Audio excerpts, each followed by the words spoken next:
이어서 삼투현상, 물의 수동성 또는 물의 확산 이렇게 얘기하는데, 지금 이 반투막 또는 선택적 투과성 막이라고 하는데, 용질은 통과시키지 못하고 물은 통과시킬 수 있는 막을 반투막 또는 선택적 투과성 막이라고 하는데,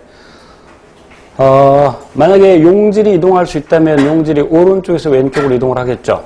그런데 용질이 이동하지 못하는데 물은 이동할 수 있다. 그러면 왼쪽에서 오른쪽으로.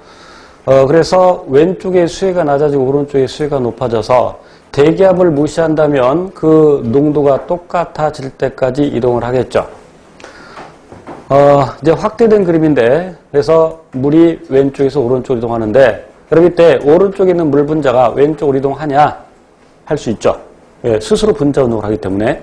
그런데 왼쪽에서 오른쪽으로 이동하는 물의 양과 오른쪽에서 왼쪽으로 이동하는 물의 양을 비교해 보면 왼쪽에서 오른쪽으로 이동하는 물 분자의 양이 더 많아서 전체적으로, 즉 외관상 오른쪽으로 이동하는 셈이 되겠죠.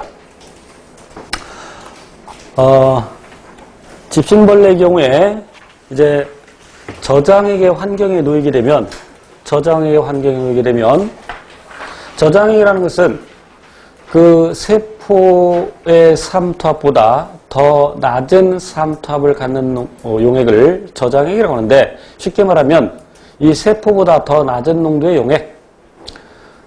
그러면 이제 물이 물이 삼투에 의해서 안으로 들어가겠죠. 그럼 이 녀석은 자신이 유지해야 되는 것보다 농도가 낮아지는데, 그럼 이 농도가 낮아진다고 해서 바깥쪽보다 농도가 더 낮아지지는 않는다.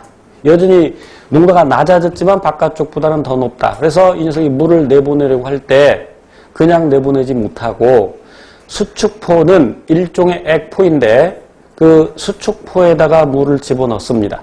수축포에다가 물을 집어넣을 때도 삼투. 그래서 수축포의 그 활동에 의해서 물을 밖으로 내보내면서 이때 노폐물도 밖으로 내보낼 수 있죠.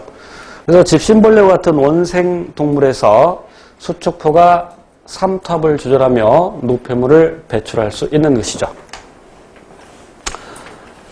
삼투 현상이 일어날 때 그 농도에 따라서 약간 현상이 다르게 일어나는데, 등장액은 농도가 같은 용액이라고 생각하시면 돼요.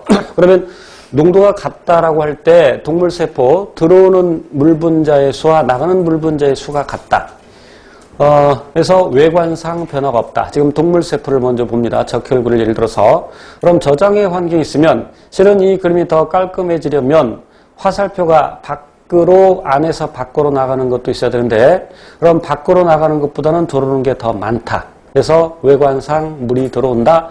물이 계속 들어오게 되면 이 세포에 커지면서 결국 터지게 된다. 그래서 적혈구 터지는 것을 용혈이라고 하죠. 고장의 환경이 있을 때는 물이 밖으로 빠져나가는 것도 있고 들어오는 것도 있는데 빠져나가는 게 더 많다. 그래서 세포가 쪼그라든다. 위축된다. 동물세포였고요. 식물세포는 동물세포와 약간 다른데, 식물세포는 동물세포와 달리 세포벽을 가지고 있죠. 그래서 이 안쪽에 있는 요 선이 세포막이고, 요 녀석이 세포벽인데, 지금 이 그림에서는 세포막과 세포벽이 붙어있는 상태인데, 역시 외관상 물의 이동이 없다라는 얘기는 실제로 물 분자 이동이 없다라는 얘기 아니라, 안으로 들어오는 물 분자와 밖으로 나가는 물 분자의 양이 같다. 그 숫자가 똑같다. 그러니까 외관상 변화가 없다. 저장의 환경에서는 들어오는 물도 있고 나가는 물도 있는데 들어오는 물의 양이 더 많다. 외관상 저에서 고로 이동을 한다. 그래서 이 세포의 크기가 커지는데, 그 세포 커지는 것을 여기서는 팽창이라고 표현했습니다만 팽윤이라는 용어를 흔히 씁니다. 팽윤.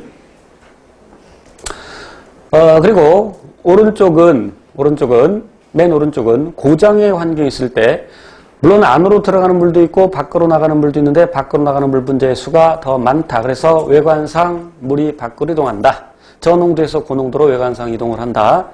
그런데 이렇게 물이 빠져나가는데 세포벽은 어느 정도 그 모양을 유지한다. 그래서 세포막이 세포벽으로부터 분리가 된다. 세포벽은 후형질이고 그 나머지 안쪽은 원형질. 그래서 이것을 우리는 원형질 분리라고 하죠. 여기서는 세포벽과 분리된다라고 했는데 원형질 분리라고 표현을 합니다. 이와 같이 동물세포와 식물세포에서 삼투현상에 따른 그 현상이 조금 다르게 나타나는 것은 식물세포에 세포벽이 있기 때문이죠. 그래서 식물세포의 세포벽은 그 주성분이 셀룰로스이고 셀룰로스는 약간의 신축성을 가지면서 견고하죠. 그래서 뭐 터지거나 그러지 않고 이와 같이 저장에서 팽윤, 고장에서 원형질 분리를 암기하는 것이 아니라 이거를 삼투 현상이 무언지를 알고 있으면 물이 어느 방향으로 이동하냐를 생각하면 되겠죠. 그럼 팽윤 현상이 났다. 그럼 부풀었다. 왜? 물이 들어오니까. 그러면 바깥쪽의 농도가 낮다. 저장액의 환경이다. 이런 식으로 따져주면 되겠습니다.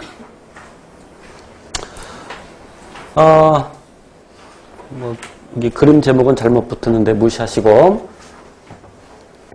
이제 단순 확산은 단백질의 도움 없이 고농도에서 저농도로 용질이 이동하는 것이고 촉진 확산은 단백질의 도움을 받아서 역시 고농도에서 저농도로 용질이 이동하는 현상인데 채널 단백질과 그리고 운반체 단백질이 있습니다. 채널 단백질은 이렇게 통로 역할을 해주는 것이고 운반체 단백질은 아까 칠판에 설명할 때 간단히 설명했었는데 어쨌건 고농도에서 저농도로 이동하는데 그럼 이 그림에서는 이 안쪽이 세포 안쪽, 아래쪽이 세포 안쪽이고 위쪽이 세포 바깥쪽으로 갈 때 여기 고농도에서 저농도로 역시 이동하는 건 마찬가지인데 이 물질이 단백질과 결합을 하고 그 단백질의 구조가 달라지면서 물질이 이렇게 이동을 합니다. 역시 고농도에서 저농도로. 그러나 촉진 확산이라 하더라도 ATP 소모는 없다. 그래서 확산과 삼투를 합해서 우리는 수동, 수송 이렇게 얘기를 합니다. 아까 막의 변형에 의해서 세포 내 섭취 그리고 세포의 배출이 일어날 때 ATP가 소모되지만 그것은 능동수송이라고 하지는 않습니다.